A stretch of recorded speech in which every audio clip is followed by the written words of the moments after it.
আল্লাহর নবী সাল্লাল্লাহু আলাইহি সাল্লামকে কেউ যদি পড়াতো, সে দাবি করত মুহাম্মদ আমার ছাত্র, আমার নবীকে ছোট করা হতো।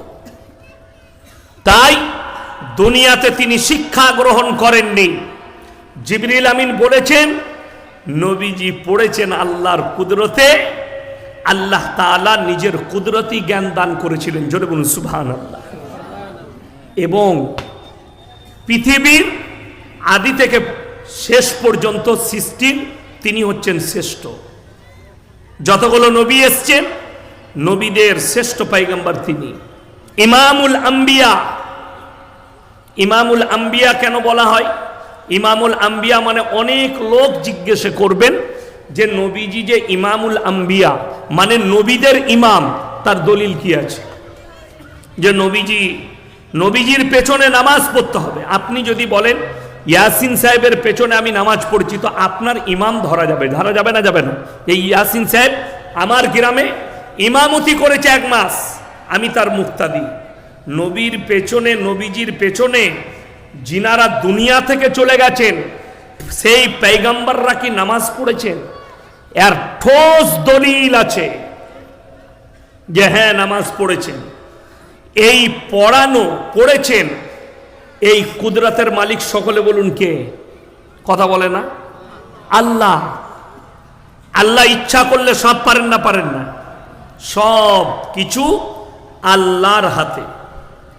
কোরআন শুনেলেন সূরা বনী ইসরাঈল 15 পারা, সুবহানাল্লাযী আসরা বিআবদিহি লাইলাম মিনাল মাসজিদিল হারাম ইলাল মাসজিদিল আকসাল্লাযী বারাকনা হাওলাহু লিনুরিয়াহু মিন আয়াতিনা ইন্নাহু হুয়াস সামিউল বাসীর।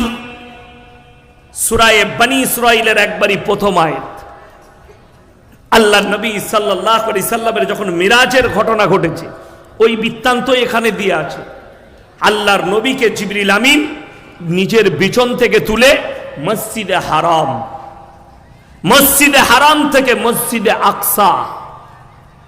মসজিদে আকসায় আপনারা যেটা মোবাইলে দেখছেন, পেপারে দেখছেন, ইসরায়েল আমেরিকার যৌথভাবে যেটা পৃথিবীর কাছে প্রমোট করা হচ্ছে, গোল্ডেন কালারের গম্বুজ, এটা মসজিদই নয়।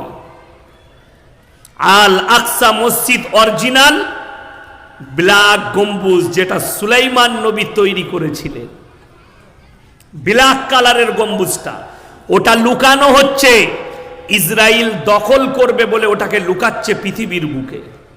যে গোল্ডেন কালারের টেম্পেলটা দেখছেন, ওই জায়গায় নবীজি সাল্লাল্লাহু আলাইহি সাল্লাম পা রেখে বুরাকের উপরে চেপে মেরাজের রাত্রিতে গমন করেছিলেন। চলুন, আল আকসায় নবীজি যখন পৌঁছালেন, 2 রাকাত নামাজের ইমামতি করলেন এবং সমস্ত নবীরা নবীর পেছনে মুক্তাদি হলেন। বলুন সুবহানাল্লাহ। ইয়ার সহি হাদিসের দলিল আছে এবং কোরআনের পুখ্তা দলিল। ওই জন্য নবীজির নামে আর একটা লাকাব লাগলো ইমামুল আম্বিয়া। এবং সমস্ত পৃথিবীর দিক দিয়ে চারিদিকের জ্ঞান আল্লাহ তাআলা রাসূলকে দিয়েছিলেন। এই আয়াতি, এই সূরাতি আছে আল্লামা বিল কলম আল্লামাল ইনসানা মা লাম ইয়ালাম। কলমের আবিষ্কার নবীজির হাত দ্বারাই আল্লাহ করালেন।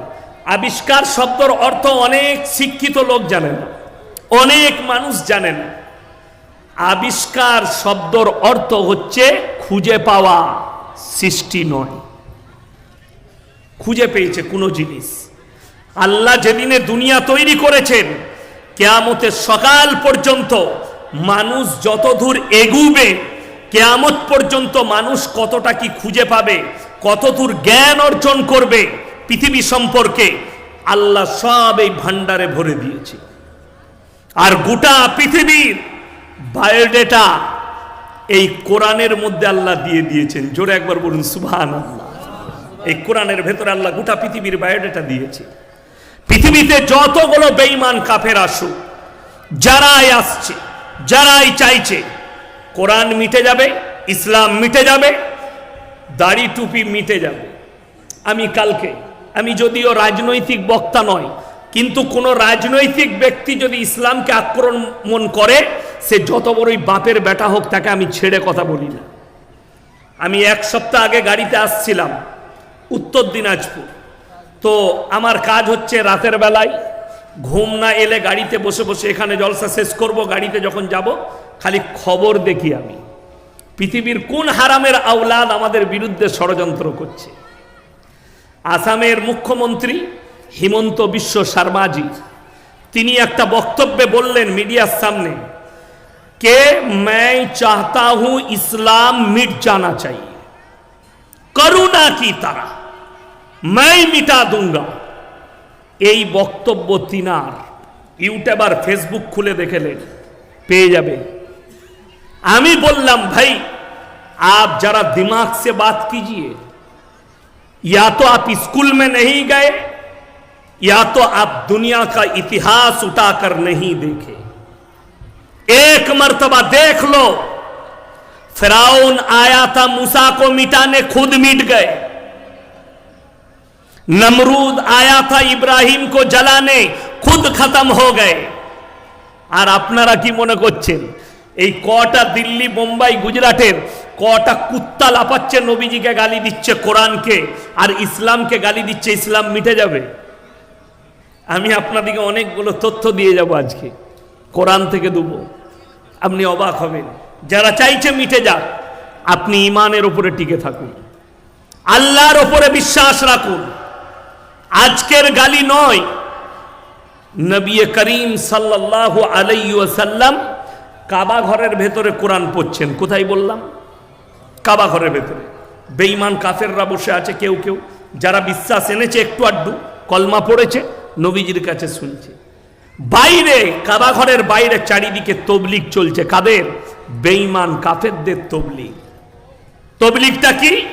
আল্লাহ আয়াত পাঠালেন নবীজির কাছে, وقال الذين كفروا لا تسمعوا لهذا القرآن والغوا فيه لعلكم تغلبون। হে আমার নবী, বেঈমান কাফেররা বাইরে তবলিগ করছে, নবী যে কোরআন তেলাওয়াত করে সে কোরআন তোমরা শ্রবণ করো না, হাত তালি মারো আর কানেতে আঙ্গুল দাও। আওয়াজ করো, হাত তালি মারো আর কানেতে আঙ্গুল দাও। আল্লাহর কসম, ইসলামকে রুখতে পারেনি। জোরে বলুন সুবহানাল্লাহ।